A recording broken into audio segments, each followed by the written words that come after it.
Susan Smith, as the 53-year-old double murderer, was denied parole today. Yeah, 30 years ago, she strapped her young sons, 3-year-old Michael and 14-month-old Alex, into their car seats. Inside that car, she also had her wedding dress and wedding album, and then rolled the car into John D. Long Lake. News 19's Walker Lawson was at today's parole hearing. He joins us now with the details. Walker, what can you tell us about what happened today? Well, JR, again, she was denied parole after she went in front of the parole board and asked them to let her go for this chance to come home or to be home. And her ex-husband, he also spoke and said that this was not the time for her to get parole. Now, back in 1994, Susan Smith came forward with a story of being carjacked on a rural road in Union County. She told police that a black man took her car with her kids inside. The investigators were doubtful of the story from the very beginning, but had no solid proof that she was lying. After more than a week of questioning and extensive TV coverage, Susan Smith finally confessed to killing the children. She's had 30 years to think about what she did. That I'm sorry that I put them through that. I really, really am. And I'm especially sorry to the drivers that I had to find them. But what she did, not only to Michael and Alex, she came pretty close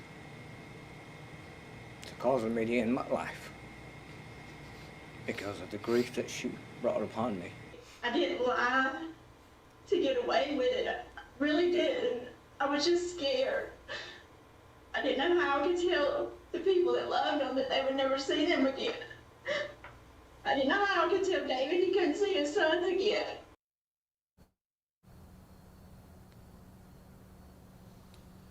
Now, again, she was sentenced back in 1995 to life in prison, which meant 30 years to life. So that means that she gets to come back to seek parole every 2 years. Now, that law has since changed. So if someone is sentenced to life in prison now, it is life without parole. So she will be able to come back in 2 years. And her ex-husband said he plans to be here to stop her from getting out. Reporting here in Columbia, Walker Lawson, News 19, WLTX.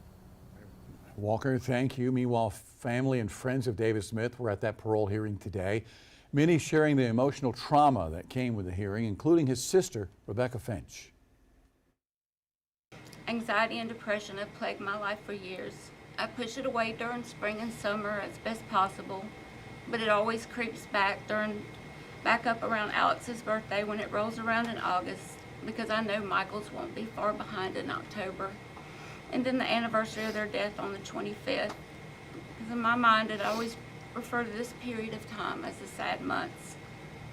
Throughout my career, the majority of any time missed at work is around Michael and Alex's birthdays and the anniversary of their death. I stay in bed and sleep to deal with the depression. It's just easier this way, or at least it seems to be. Something as simple as taking up a new hobby turned into a nightmare for me last year. My boyfriend and I decided to take scuba diving lessons. I geared up with all the equipment, face mask on, oxygen tank on my back, stepped off the side of the pool into 15 feet of water and immediately sank to the bottom from all the weight I was carrying. Normally you'd remember to breathe and begin to ascend as I had studied for all the weeks leading up to that point, but nothing prepared me for dropping into a body of water and the feeling of being weighted down, unable to breathe, and seeing Michael and Alex's face.